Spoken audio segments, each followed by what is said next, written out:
刚才已经讲了项目介绍，那么这一节来给大家讲一下项目变现。这个项目的变现也就是这几个方式。既然说到是九里账号，在抖音上的九里账号，那么第一肯定就是团购达人带券嘛。那么这个就相当于是本地生活，像之前大家应该在抖音上都买过一些什么吃喝玩乐的券，那我们这一个的话就类似这种，给大家投屏看一下我们的这个，你看。就比如说这个账号，它就是做的类似的这种图文的，你看迪士尼的，它是不是做了一些迪士尼的这个攻略？是不是？那么你看这里是不是有一个优惠团购的这个？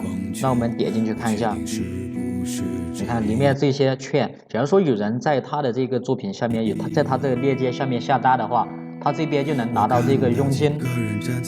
那这个佣金的话，一般的就是10%到30%左右，所以我们主要做的也是这个。其次的话就是旅游卡，旅游卡的话，这个看大家，你们自己想做就做，不想做的话也都可以，反正把这个做好就可以。那么第二个就是私域把流量引到私域去卖旅游卡。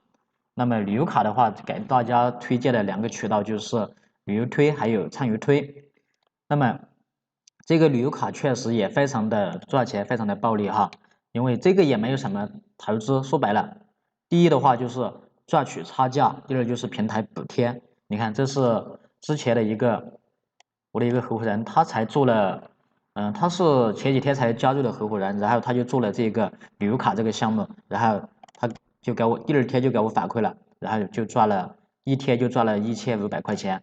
所以旅游卡的话，只要出单，那么利润非常高的。那怎么去补差价？什么是平台补贴呢？我给大家看一下，投屏给大家看一下。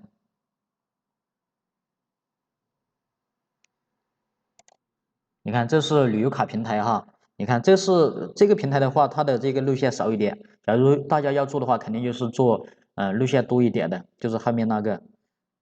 你看，就比如说这个卡是1.5块拿的是吧？1.5块拿的，其实它的价值，它的服务是提供了几千块钱的，这个是正规的哈。旅游卡这个东西是正规的，那我们可以去卖它780、880、660都可以去卖，因为它的价值远远是高于这个的。这个卡说白了就是什么？这个卡说白了就是，凭借这一张卡，它是参加了一个团，参加了一个旅游团，那么会有旅行社会有团去对接他，带他去完成整个行程，懂了吧？所以就是第一个就是差价，就是说你卖660，那么这个相当于这660就是你赚了这个差价了。这个卡的话就是1-2块钱一张，不高，懂了没有？而且第二个说的第二个是什么？平台补贴。什么是平台补贴呢？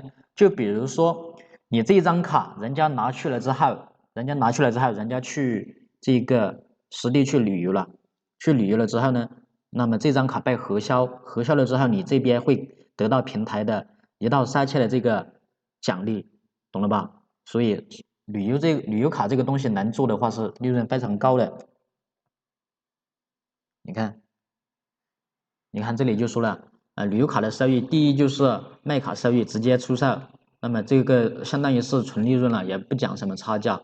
那么第二个收益就是激活收益1000元左右，这个1000到3000这个不等，看客户的这个质量、年龄，还有他的这个户籍地。第3个就是裂变分润，这个的话大家也没有必要去做，直接去做这2部分就行了。那么第3部分就是广告收益，广告收益怎么说呢？就比如说你这个账号做起来了，是吧？你这个账号做起来了，那么对于在旅游赛道这一个类目来说权重比较大了，那肯定就会有很多的这个景点或者是旅行社或者是某个酒店某个地方景点的酒店，他会邀请你去他们那里去给他做直播卖东西。那么卖东西是一部分的这个提佣，那么其次你帮他做的一个宣传，他会给你一部分的这个推广的收益，前提是你的这个账号权重要做起来，做起来了真的是凭借这个账号随便游玩全世界，懂了吧？所以这些的前提都是要把账号做起来，做起来之后会有源源不断的这一个商家找你去给他做广告，